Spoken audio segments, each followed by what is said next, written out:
for everyone who's tuning into the broadcast on YouTube later on and doesn't know what UPPAA is. We're a locally sourced authors group, and we have a lot of things. I'm just going to talk about a few highlights here in a couple of minutes. Our spring conference would normally be our best feature. That has been pushed back to September. We've got some great speakers lined up. And our other big initiatives are the UP Reader, which is a collection of writings from 30 to 40 of our members, which is all run through a jury and published every year in paperback, hardcover, and ebook, and maybe someday an audiobook when we get to it. And the Dandelion Short Story Contest, something I'm really proud of, which allows students in the UP from grades 5 through 12 to compete in a story writing contest with cash prizes. We'll talk a little bit about that. Okay, the Short Story Award is there's no charge to enter, and the students are helped by the teachers who submit their actual work for the Dandelion Cottage Award. And the deadline, I believe, is always January 31st. So the next one coming up will be January 31st, 2021. And the great thing is there's never a charge to enter, and it's a lot of fun. Here's a couple of our winners from this year, May Amelia Shapton and Megan Sutherland. We've had a lot of great entries from the Western UP, so we're really looking for the Eastern UP to pick up the slack this year. The UP Reader is our juried annual anthology. Anyone who's a UPPAA member can contribute. There's no cost to contribute to the anthology, and you get a free copy as well as a perpetual 50% off discount. It's a great deal. You can find Karen Dionne's keynote from last year published in its entirety in this year's UP Reader, which is number 4. And there's also information from the Q&A, which she did, which doesn't appear in the book, but it's on our uppa.org website. So, and I'm really hoping that we capture this year's event right now, and we'll have some of it in UP Reader number 5. We are doing our unconference starting in Saturday, September 12th, which is going to be kicked off by Carolyn Howard Johnson, who's kind of a legend in the marketing books community. She's recently released her 3rd edition of the Frugal Book Promoter. It is just jam-packed with 1,000 ideas, most of which cost nothing or very, very little. Anyone who's a UPPAA member is encouraged to tune in to our unconference starting in September. And it runs all the way through the end of October. We've got Donna Winters, who's written, I'm going to say, almost 20 or more than 20 romance books talking about the ins and outs of romance writing. Marquette's own Tyler Tischler, who needs no introduction. And we'll have other speakers, Amy Bissonnet on self-publishing children's fiction. Naomi Rawlings will be talking about back to basics character development. And Jensina Grossman will be doing our much requested self-publishing 101. It's a great way to get yourself started in the book business. This year, for the first time, we have our fiction writing workshop, which is going to be done completely online over the course of October 9th and 10th. The registration fee is a ridiculously low $40, which anywhere else would be at least $100, but we're sensitive to the UP community and its needs. You just have to be an active member to participate. We have Doug and Bethany Leonard on tap from the Red Oar Writers, and they're really excited to do this. All right, let's get right down to business here. We have Karen Dionne on the line, who is, of course, the author of Marsh King's Daughter, an amazing bestseller. It's, I don't know how many countries it's in, but 25 languages. I'm going to say at least 40 countries. As Karen was mentioning before we started rolling the tape, she had to cancel her book tour in the UP for reasons everybody understands, but we will have book plates for her available at Snowbound Books in Marquette and Falling Rock in Munising. So it's just a cool little sticker with her actual signature on that you can affix to the inside of your book, just as if it had been signed in person. So The Wicked Sister is going on sale August 4th. So I'm pretty sure I'm the only one in the room who's read it. We're going to have a little discussion about some of the themes of the book, and I've sort of structured it so we won't get into spoiler territory. I hope you find it interesting. We'll also be talking about the process of writing itself and the creative decisions that Karen has made along the way. In addition to the recent books she's written, she has a long history, deep history with the writing community, specifically the Backspace organization, which was a huge help to many people online, and she organized those conferences in New York. And she's also a member of the International Thriller Writers, where she served as managing editor of their publication and on the board of directors. So she's really involved in the author community, and it's just amazing to be in touch with someone who's really giving back to help people get started in their careers. So The Wicked Sister, I've got a basic synopsis which sort of brings us to the start of the story. Involves Rachel Cunningham as our protagonist. She's been locked away in a psychiatric facility for 15 years. Originally, she was committed by her parents, and then she's voluntarily recommitted herself as an adult because she is dead certain that she is the one that caused her parents' deaths. But a surprise visitor brings a revelation to find out that she is not responsible. And of course, she wants to return to her home and the so-called scene of the crime, which is a log cabin in the remote areas of Michigan's Upper Peninsula. So that's a basic sourcing from where we're going to start. And let me end the share. All right. So Karen, when we last spoke, it was June 5th, 2019, and you had just turned in the manuscript for The Wicked Sister. It might have been after an all-night writing session, I'm not sure. Tell us about what happened. What happens after you submitted the book to the publisher? How does that work? Yeah, well, that was a very memorable day because I was late with the manuscript, and my publisher had given me an extension. But that Saturday that I keynoted at the conference, that was the hard and fast deadline. I had to turn it in that day no matter what, or I was in deep trouble. And so I had been touring several places through the western end of the UP. My daughter was with me to do the driving. I was working on my laptop in the car.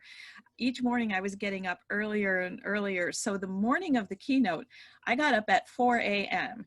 and I worked solid from 4 a.m. till 9 when it was due. It was due at 9. Never budged from that hotel chair, which was very hard chair. and sent it off, went over to the conference, and then later in the afternoon I just crashed in the hotel room for several hours. So what happened next then after that was my editor, of course, read the manuscript, very quickly because of the time frame, because it had been overdue. And we were hoping it takes a year to get a novel from, accepted by the editor to in bookstore shelves. So, we were in a hurry for it. So, he read it, he gave me some comments. I quickly reworked the comments, he was happy with it. And so we had what's called a final manuscript by about the middle of July. And then after that, everything is out of my hands at that point. Then the publisher, they have the manuscript copy edited. And of course, then I give input on the copy edits. The art department starts working on a cover for the book. And, all of these internal things. There's the sales team that has an early read, and they determine what they're going to do for marketing and start trying to create buzz for the book. So all that happens behind the scenes for when you're published with a major publisher like that. So yeah, that day was a very, very special day. I will never forget it. That's great. So you get, is it basically one galley that comes back later and you get a chance to redline it, or? Well, when the copy edits come back, an author still has a chance to make fairly substantial changes. But once you get what are called page proofs, that's where the manuscript pages have been typeset exactly as they will appear in the book. Then any changes that the author makes, if you make substantive changes, you have to pay for that book to be retypeset. So there are a couple of opportunities for the author to make adjustments, you know, if a sentence doesn't sit right, or, you know, you thought of a detail that needed to be added. But even pretty far along in the process, one of my foreign publishers, one of the I think it was Sweden, the translator noted what was really an actual mistake that none of the copy editors had caught in the US edition. And so I wrote to my editor and I said, can we fix this? Is there time to fix this? And it was right before the books had actually gone to the printer. And he said, yes, there is time to fix it. It was a small change, but it was an important one. So there are a lot of eyes on the book, which I'm grateful for, because, you know, as an author, you can't catch everything. It really helps to have other people, you know, making sure that the book is accurate internally and, you know, accurate to its setting and history and surroundings as well. Yeah, I totally agree with you on that. I've just finished my 40th audiobook recording, and almost everyone, the narrator finds a mistake. Yeah.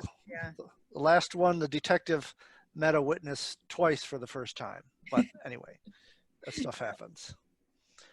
Okay, you mentioned before that the movie rights have been acquired and casting was going on. Can you bring us up to date on that? And do you have any input as to the teleplay? Yeah, you know, it's super exciting that The Marsh King's Daughter has been optioned for film.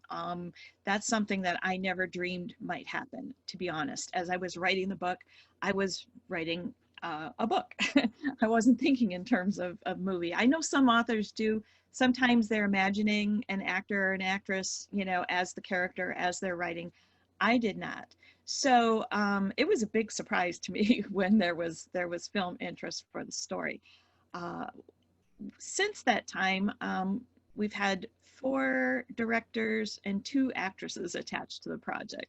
Wow. So early on, my agent told me, don't get excited. It's Hollywood. It's very volatile, you know, until they actually make the movie, anything could change. And I've certainly seen some of that happen. Where we stand right now, the production company is still very much behind the movie. They just asked for an extension of the option because, you know, the COVID-19 shutdowns have affected everything drastically there. I have not heard any word on when they might start shooting. There is an A-list actress attached, and I can't say who. It's not my news to share, but yeah, I think people would be pretty excited. So I'm hoping that, you know, Hollywood will start to open up soon and things might get moving again. I've been told, not specifically with regard to my story, but in general, that in Hollywood, the first movies to get back into production would be ones with a small cast that take place outdoors. Oh, so awesome. Marsh King fits. We'll see what happens. Great. I'd like to shift into full Wicked Sister mode here, and I understand that you've been agonizing over an excerpt to read. Are you ready to do that? I did. I'm going to read from the opening because it really, I think, sets the stage for the book. I agree. So, oh, thank you. So, as Victor said, the basic story is that my character, Rachel Cunningham, she grows up in this beautiful log cabin. It's southeast of Marquette. It's fictitious, but it's on a piece of property that's very isolated. It's 4,000 acres that have been in the family for generations. And her parents are wildlife biologists, and she follows her mother and father around in the woods. Her mother studies black bears. Rachel feels a very strong connection to black bears in the story. But the novel does not open with her, you know, happily following her mother in the woods on her rounds. She's in the mental hospital because she believes she's responsible for that tragic shooting accident that took her parents' lives when she was 11. So this is how the story begins in her voice. Rachel says, "Sometimes when I close my eyes, there is a rifle in my hands. My hands are small, my fingers are pudgy. I'm 11 years old. There's nothing special about this particular rifle, nothing to distinguish it from any other Remington, except that this is the rifle that killed my mother. In my vision, I am standing over my mother. The rifle is pointing at her chest. Her mouth is open and her eyes are closed. Her chest is red. My father runs into the front hallway. "Rachel," he screams when he sees me. He drops to his knees, gathers my mother in his arms, looks up at me, his expression an unfamiliar jumble of shock and horror. He rocks my mother for a long time, as if she is a baby, as if she is alive. At last he lays her gently on the worn parquet floor and gets slowly to his feet. He takes the rifle from my trembling hands and looks at me with a sorrow greater than I can comprehend and turns the rifle on himself. "Not so," says the golden orb spider from the middle of her web in the corner of my room where the cleaners never sweep. "Your father killed your mother, and then he killed himself." I don't understand why the spider is lying. Spiders normally tell the truth. "How do you know?" I can't resist asking. "She wasn't there when my parents died. I was." The spider regards me solemnly from 8 shiny eyes. "I know," she says. "We all know." Her spiderlings skitter about the edges of the web as insubstantial as dust motes and nod. I want to tell the spider that she is wrong, that I know better than anyone what happened the day my parents died, and I understand the consequences of my childhood crime better than she ever will, because I've been living with them for 15 years. Once you've taken someone's life, it breaks you, shatters you into so many infinitesimal pieces that no one and nothing can put you together again. Ask any drunk driver who killed a pedestrian, any hunter who thought the friend or brother-in-law he shot was a deer, anyone who held a loaded rifle when she was too young to anticipate what was about to happen. My therapists say I'm suffering from complicated grief disorder and promise I'll get better in time. My therapists are wrong. I'm getting worse. I can't sleep, and when I do, I have nightmares. I get frequent headaches and my stomach hurts all the time. I used to think constantly about killing myself until I realized that living in a mental hospital for the rest of my life is the greater punishment. I eat, I sleep, I read, I watch TV, I go outside. I breathe the warm summer air, feel the sun on my skin, listen to the birds chirp and the insects hum. Watch the flowers bloom and the leaves turn and the snow fall, and through it all, always, always in the front of my mind and deep in my heart burns this terrible truth. I am the reason my parents will never see, smell, taste, laugh, or love again. My parents are dead because of me. The police ruled my parents' deaths a murder-suicide perpetrated by my father. All the news reports I've been able to find agree. Peter James Cunningham, age 45, murdered his wife, Jennifer Marie Cunningham, age 43, for undetermined reasons, and then turned the rifle on himself. Some speculate that I saw my father shoot my mother, and that's why I ran away.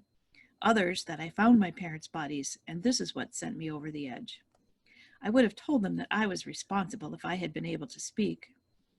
When I came out of my catatonia 3 weeks later, I made sure that everyone who would listen knew what I had done. But to this day, no one believes me, not even the spider. Thank you for that. That was a great reading. You've got a great reading voice. Thank you. Thank you. So that just gives us several enigmas that pull me along. I have to keep reading. I have to find out what's going on. That is just awesome. All right, let's talk a little bit about bears in your story. It's not in the excerpt, but it's a theme all the way through the book. The bears are both a source of danger and comfort to the characters.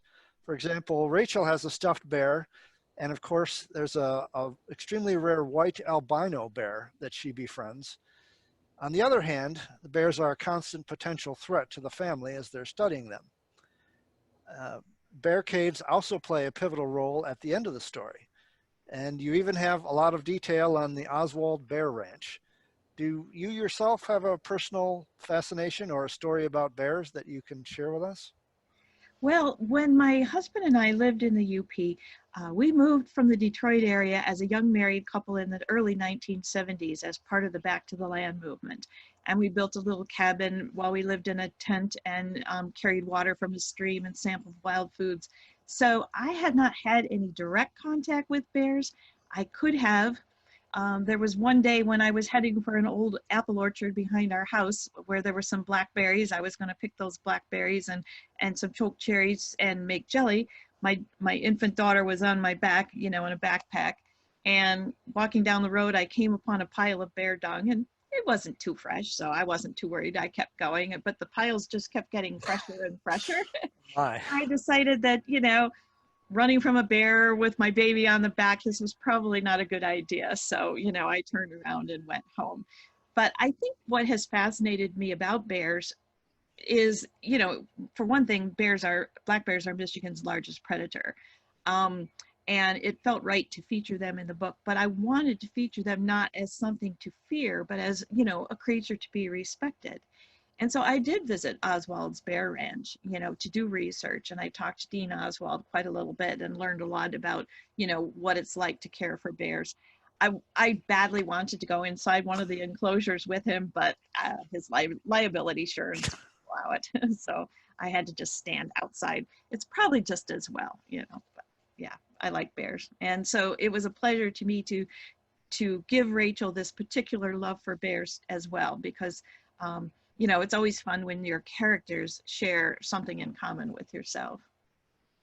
Yeah, the white bear is almost a character. Well, he is a character in the story, and it's fascinating to have a little bit of an animal companion. Let's segue over to fairy tales, which seem to be a big influence for you.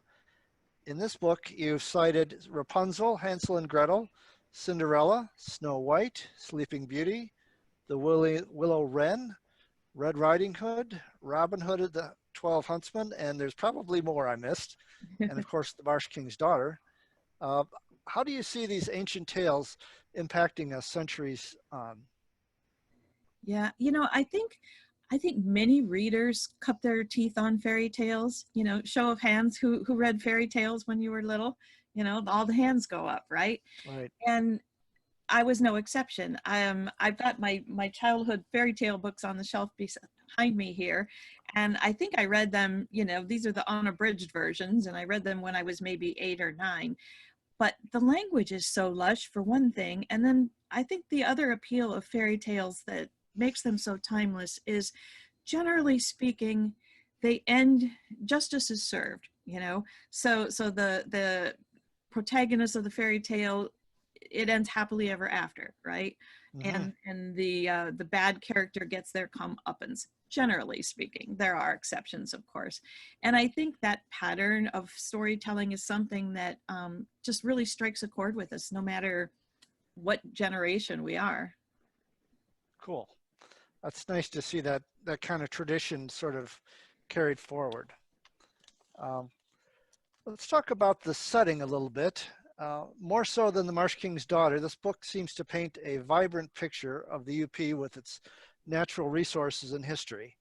In the Marsh King, at least to me, the UP seems to be primarily a harsh and bleak climate of extreme cold and in the summer extreme heat and everything. And bugs, extreme bugs. Extreme bugs. In this book, you go out of your way to explain some of the background with iron mining and so on. I'll just read a short passage, if you don't mind. Yeah. Our cliff is part of the Marquette Iron Range, one of 3 iron-rich mountain ranges in the western UP. Most of the cities on this end of the UP were founded due to mining. Marquette, Ironwood, Iron River, Ishpeming, Negaunee, and some depend on mining to this day. Peter's grandfather likes to show off a copper nugget the size of a baseball that he claims was found on our property, and things on that nature. Was this a conscious choice for this book to go further into geographic details? It was, and that's interesting that you spotted that in the reading, because the reaction to the Marsh King's Daughter, as was mentioned, it's been translated in 25 languages, and so it's been published in a lot of countries around the world. Many people write to me and say that they're fascinated by the Upper Peninsula. Some even plan trips here. I don't know if that happened or not, but they claim that the book inspired them to go and visit the UP. But I realized that all readers in those other places knew about the Upper Peninsula was what I put in the book, right? And so I thought, well, okay, if people are that fascinated with the Upper Peninsula, I'm fascinated. I'm going to sneak in a little more of the history and the geography of the area. So that was definitely something that was in my mind, including those details. That's cool. That's a nice little I don't know, sort of Easter egg for the reader. Hmm. This is kind of related. You seem to have a great appreciation for the beauty of the natural world. Is that something that you grew up with? You know, I actually grew up, I guess you'd say, in the city or in the suburbs. Well, my family moved to the Detroit area from Ohio when I was 8, and I grew up in Grosse Pointe Woods. So, you would think that's pretty far from, the woods and then the natural world. But my family always went camping, and I loved it. I loved exploring the sand dunes and the woods. And even as a child, I would collect the little pine cones. And my mother tells a story about, apparently I discovered tent caterpillars, and I thought they were the coolest thing ever. And brought a whole box full back to the campsite. Oh my gosh. So I think that's where, the initial love of the natural world came from. And as I said, my husband and I moved to the Upper Peninsula in the early 1970s because we wanted to be closer to nature all the time. And we lived in the Upper Peninsula for 30 years. So it just speaks to me.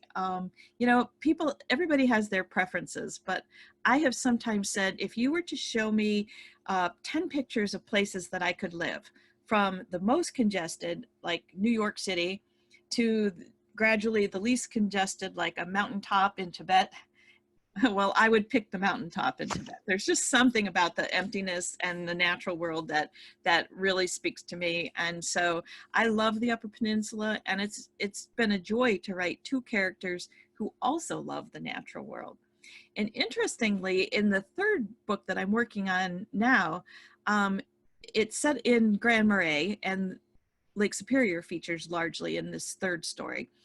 But I'm writing it from the point of view of someone who moves up from the Detroit area. So she doesn't know anything about the area.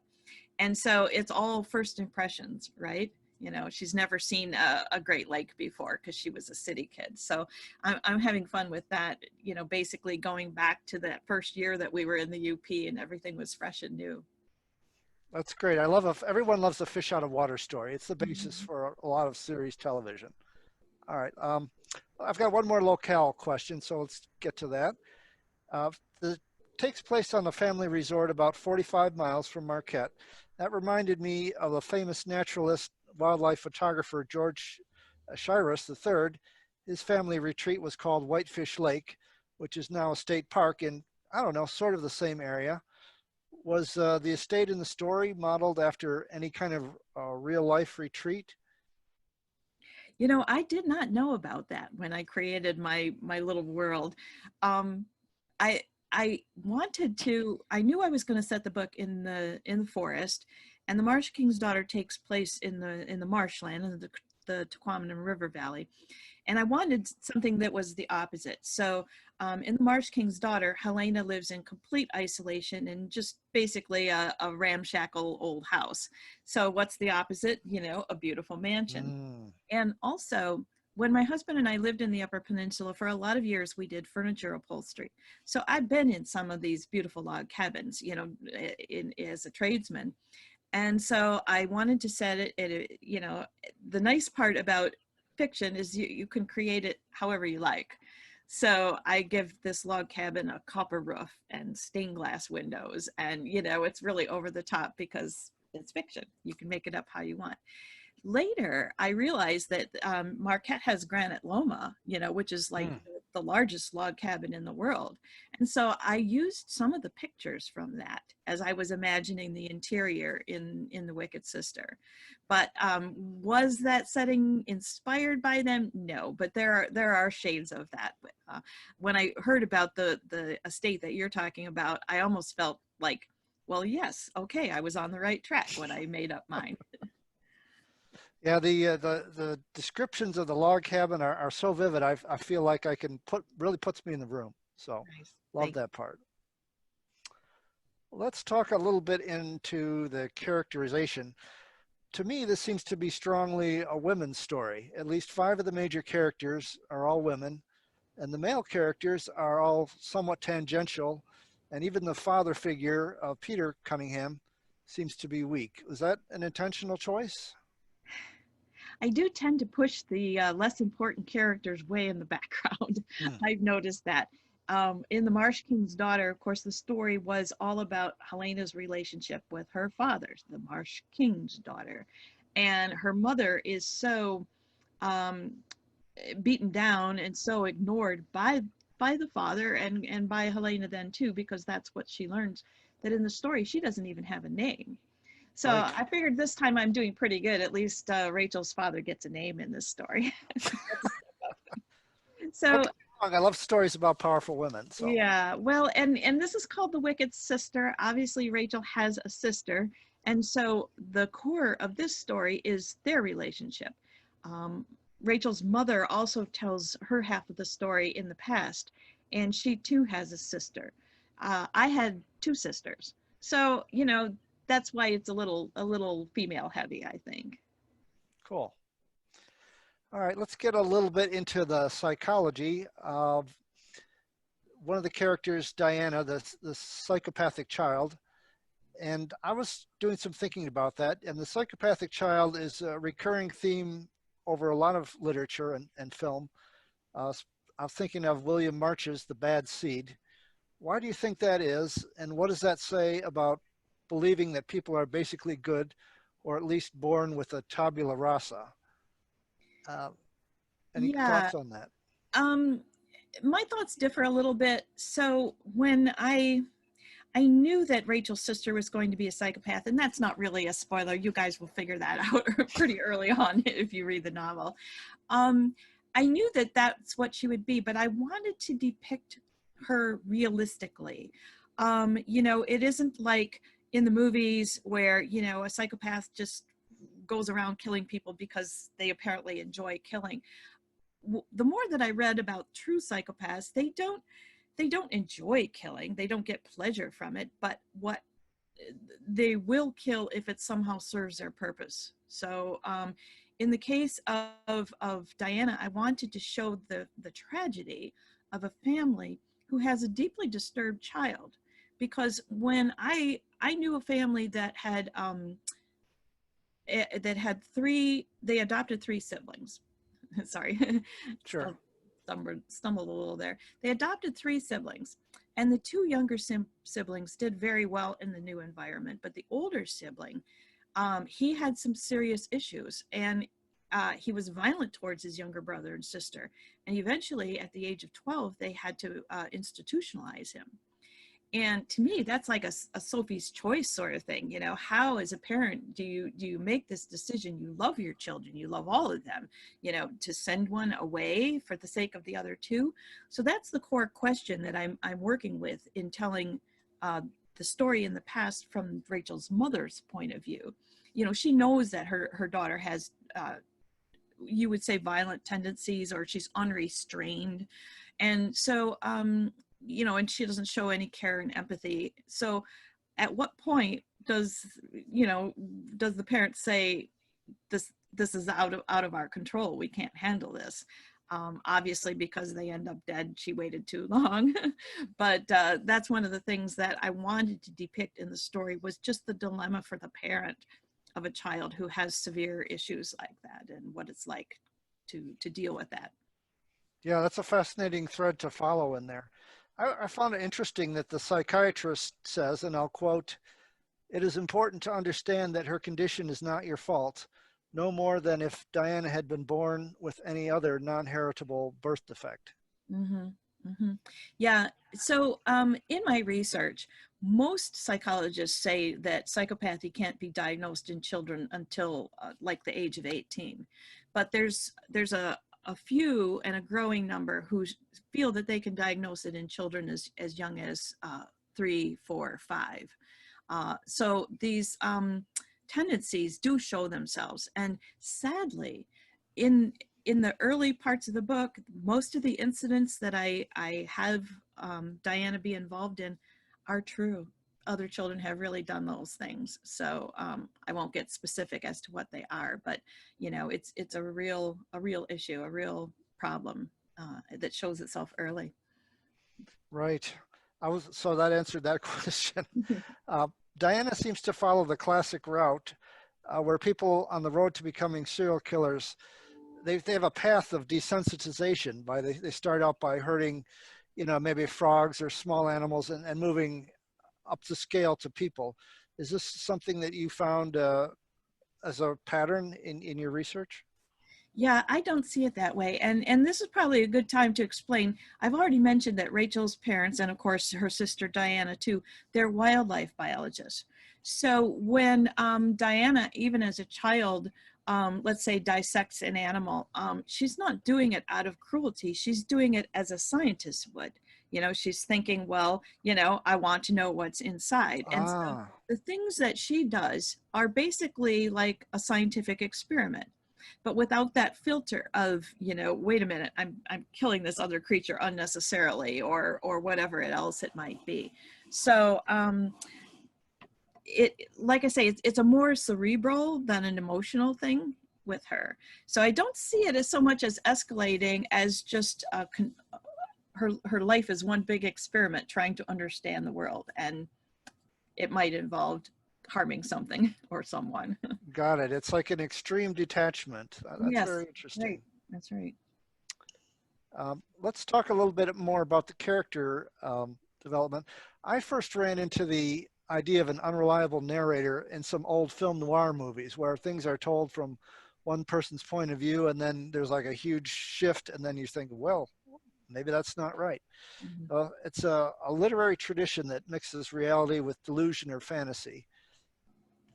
Is Rachel an example of an unreliable narrator, do you think, or does she really have the ability to communicate with the spiders and so on? Yeah, you know, I'm leaving the final call on that to the reader.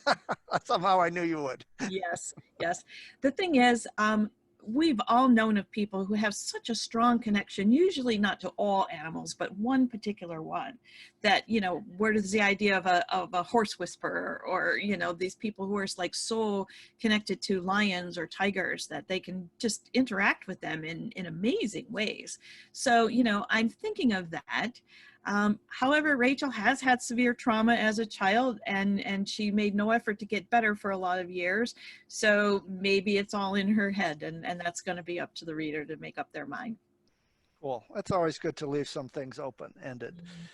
Mhm. In terms of the writing process, I was really hooked by the way that you managed to interleave chapters in two different settings, and each one ended up on a cliffhanger, especially towards the end of the book.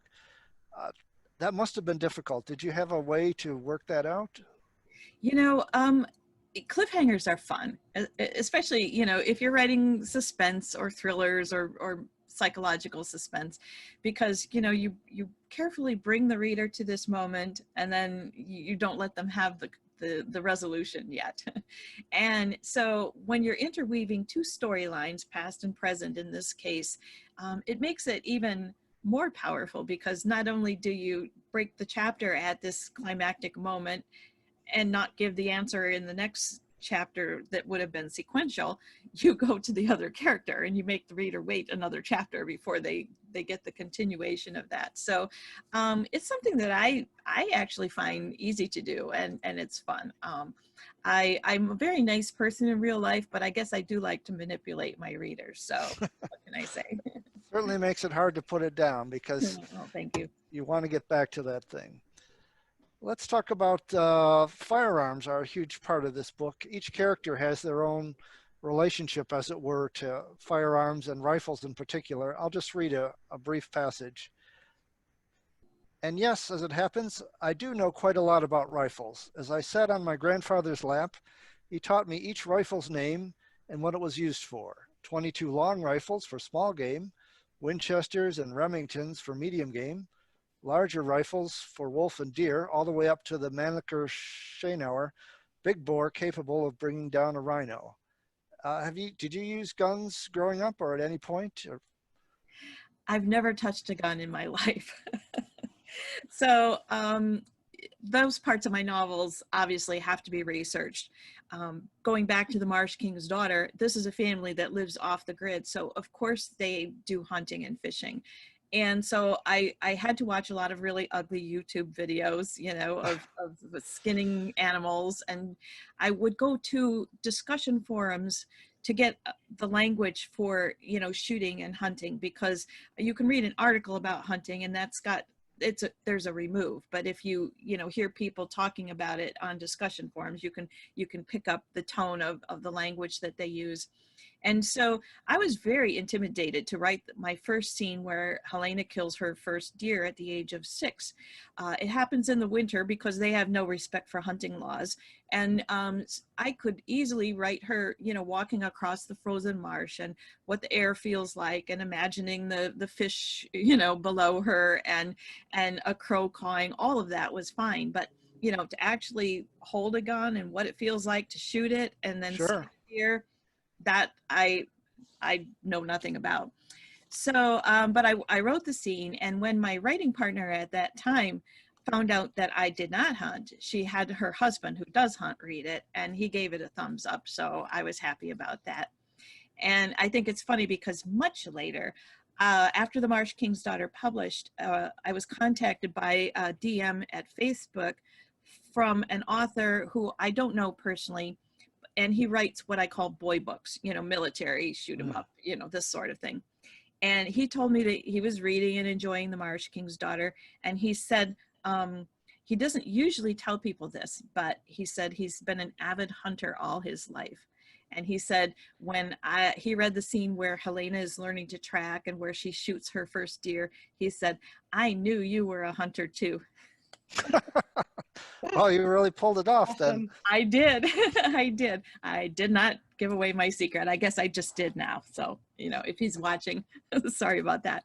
So it's more by necessity. And the reason guns factor so heavily in The Wicked Sister, I was inspired by an incident that had happened a long time ago, but it just always stuck with me, which was a shooting accident that involved a toddler. And the toddler was sitting in his car seat behind his mother in the car, and he found a loaded handgun in her purse, shot and killed her. And I thought, it, like I say, it always stuck with me. And I thought, what would it be like for that person? As they grow up, at some point, this little boy was going to find out what he did. And, how could you make that part of who you are? How do you come to terms with that and go forward even? And so that's what I wanted to explore. That's the core question that's driving Rachel is how did she get past this terrible accident that she thinks she's responsible for? And so, of course, with that, guns are going to feature largely. So, and I postulate that the hunting lodge the lodge where they grow up, it was a former hunting lodge. And so, yes, there's a lot of taxidermy there. And there was a gun room. Obviously, when Diana's parents moved there, they clear it out of all the guns, but that doesn't quite take care of it for them. So, yeah, it's just, I don't think there's guns in the next book, but we'll see. Maybe there will be. Great. I'm going to just check in with Brandy. Has anyone had any questions sent in to you? Nope, not yet. Okay. I think everyone's kind of waiting to the end. I have a couple that were emailed in from Ann Dahlman, and I'll just go through those. They relate more to the process of writing and being successful. So let me just run through those. Ann says, I'm a self-published author. What would you suggest as the next step to take to get into mainstream publishing? I've spoken to some people who told me that agents, publishers, etc., aren't willing to work with self-published authors to get them out into the mainstream. And I'm curious to find out if that's really true. Do you have an opinion? My opinion, no, that's not true. It all comes down to the writing. When I was organizing writers' conferences, I knew a lot of literary agents. I know fewer now, but they're all looking for that next thing, that thing that gets them excited. And it's all about the writing. So your publishing history doesn't matter. In my case, for The Marsh King's Daughter, my early novels were published by a mainstream publisher, traditional publisher, but they didn't do particularly well. And anyone who's looking, any editor who wants to acquire a book can look at the author's track record and see what their past history is. That's why some authors, they might change their name at that point. They want to start their career fresh again without a history. However, my agent said that wasn't necessary in my case because the writing was so good that, it would overcome that past history where, the books only did so-so. And so that would be the case for a self-published author too. It's not a negative. It's nothing that's going to count against you. Everything comes down to the words on the page. So, you know, by all means, if you think your book, you know, the one that you're working on now is going to be the kind that would get publishers excited and would reach a wide audience, absolutely query agents. And you don't even have to tell them, you know, you self-publish. They're not interested in your history. They just want to read the book and find out if they fall in love with it or not. That's great to hear. That's very encouraging. Now, I understand that, I mean, you've got a big publisher behind you, so maybe you don't have an answer for this, but what are some cost-effective ways that you can think of to promote a novel? Yeah, you know, a lot of people think that having a publisher behind you means that the author doesn't have to do anything. I do get a lot of support, but yes, I do a lot on my own. The author is the one that knows their book the best, right? And so, you know, I'll suggest ideas for articles to my publicist. And it's true that I have the assistance of the publicist in placing these articles, you know, but I still write them like a personal essay, that kind of thing. So it's such a, that's a really broad question. It's really kind of hard to narrow it down, but I'm a big believer in not putting a lot of money into the promotion. I would rather put my time in than, you know, invest in the cost. I've heard, you know, good things in regards to Facebook ads, but yeah, it's such an individual thing. Why don't we leave that to Carolyn Howard Johnson? She knows more about that than I do. Well, thanks for that. She had another question. I don't know if you have an answer for this, but I'll just run it out there. She wanted to know if there were any specific managers or publishers that you could recommend that would be willing to work with self-published authors. It sounds like there probably isn't, but. Well, again, you know, the fact of having been previously self-published, that is inconsequential. The best resource that I know of for finding agents is a website called agentquery.com. You know, so it's one word run together, agentquery.com. And that has a database of agents, and you can do a search on them by topic, by project interests. And they keep it current, and they're legitimate agents who are making sales and, you know, not gonna take advantage of a newer author. And so you want to narrow your search, yes, but at the same time you want to cast a broad net, because writing is so subjective, and you know what one agent likes, another might not, and so you just have to keep the faith in your project, and you know, query a lot of agents until you find that one that just loves what you wrote, and then you're on your way. Great. I think I saw something pop up from Craig Brockman. Craig, do you have something? Well, I was going to say he had two questions. Okay. Go ahead, Craig. Hey. Hi. Can you hear me now? I can. I like your avatar. That's beautiful. Okay, super. I'd put my picture on here, but I just came in from working and I look like a mess. So anyway, the two questions, real quickly. The one is ebooks, and I read almost exclusively ebooks on Scribe, and so your book was one of the fabulous paper books that I read. And what is the hesitancy with publishers and authors with putting them on platforms like Scribe? Because it's frustrating. I can find most things, or Overdrive through my library I use too, but it's so hard to find ebooks. What is the philosophy there, I guess, is what I'm thinking. Oh, I wish I knew more about that. I really don't have an answer for that. Is Scribe a free platform? Is that? No, it's a subscription. It's like $10 a month, and just about everything I read is on Scribe. And so, but it's kind of like Kindle, but it's yeah. Anyway, yeah, it's a subscription. Well, I do know there's been a couple of times when I've suggested something to my publisher that seems to make sense to me, and then they've come along and explained why it doesn't work within the format of what they're doing. And, you know, there must be an answer like that for this here too, you know, because I do know that obviously they're interested in getting the word out about their books. You know, nobody can buy a book if they haven't heard about it. And, you know, they do a lot of, you know, traditional publishers give away a lot of advanced copies, you know, to create buzz around the book and so forth. So there must be a reason. Sorry, I can't answer it. No problem. That the only other one was because your book is so interesting in the format of in relation to the UP. I think that when I tried to agent my book, I got pushback because it was too regional. And I think maybe they're just being polite, but that's okay. And I've had super acceptance as far as people from out of the area and stuff that have really liked it and enjoy, just like your book, getting to know the UP. And not from my perspective, but from your perspective, I'd really like to know what your experience was trying to break down the door, trying to get stuff out there from the UP. Yeah, well, my novels that got me my agent, I've been with my literary agent for 21 years. They were not initially set in the Upper Peninsula, and so I've always liked exotic places. So my first novel was set in Antarctica, and the next one was set at Chitan Volcano in northern Patagonia, Chile. And I only came to set the book in The Marsh King's Daughter in the Upper Peninsula because the story came to me, the character came to me in the night, and it just flowed, and it seemed like the right story to happen in the Upper Peninsula. But my agent didn't pitch it as a book set in the Upper Peninsula. At heart, The Marsh King's Daughter is a father-daughter story, you know?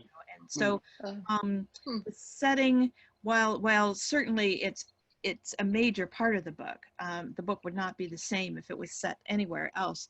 I don't think initially that was part of his pitch, and oh, cool, it's set in Michigan's Upper Peninsula. Probably not, you know.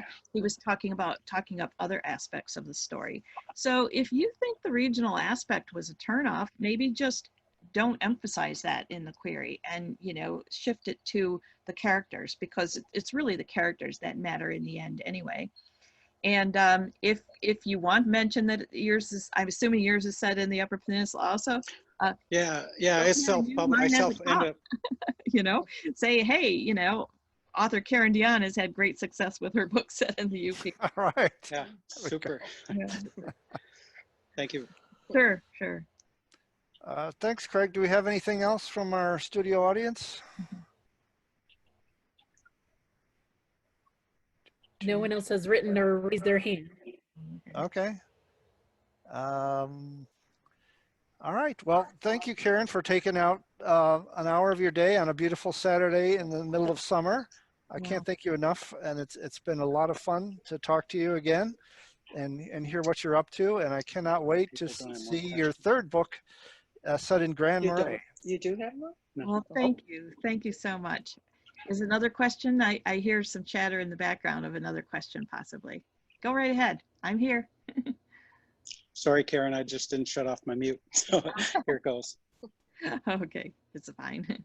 Well, I really appreciate, you know, the opportunity to talk to you, and I know that this was part of my keynote that I gave a year ago, but I just would like to re-emphasize that the two main things that I have learned from my experience, because I've been writing seriously for 20 years, and The Marsh King's Daughter, which was my breakout book, was my fourth published novel, and now, of course, you know, it's going on from there. So the two main things I want to emphasize is, if you're an aspiring writer, keep at it. Don't quit.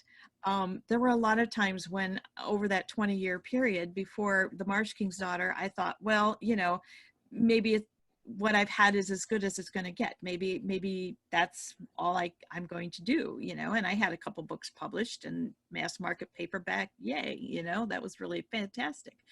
But I didn't quit. I kept writing, and, you know, look at what has happened since. So that is my number one takeaway. And then the number two takeaway is, if you've been writing for a while and you're not seeing the results that you would like, either from querying or from, you know, maybe you're published with a small publisher and you'd like to step up to a big publisher, don't be afraid to change what you write. Just because a person starts writing in a particular genre, in a particular way, doesn't mean that's where your strengths lie. My early books were not bad books, but the psychological suspense that I write now quality-wise, they're a huge step up from what I was writing before. So if I hadn't been willing to change what I'd been doing and try some writing techniques that were new to me, like handling a dual storyline, I had never done that in my early books. Ah. And, you know, using flashbacks and how do you incorporate, you know, past and present and all of these different things that I had to learn how to use those techniques in order to tell the stories that I wanted to tell. But in the process, I discovered that I was a better writer than I realized. So that would be my other thing. Don't be afraid to try something new. Don't think that just because, you know, oh, I've been writing this mystery series for 3 years and of course I'm going to write mysteries, you know, consider changing it, and you might find a strength in an area that you didn't realize that you had. So I hope that, you know, overall the conversation has been encouraging, and yeah, I look forward to seeing your names on the New York Times bestseller list. Oh, that's so sweet. Great. I can't think of a better way to wrap this up. Again, thank you on behalf of the whole UPA board and everyone. And we wish you every success with The Wicked Sister launching August 4th in bookstores around the world. Thank you so much for having me.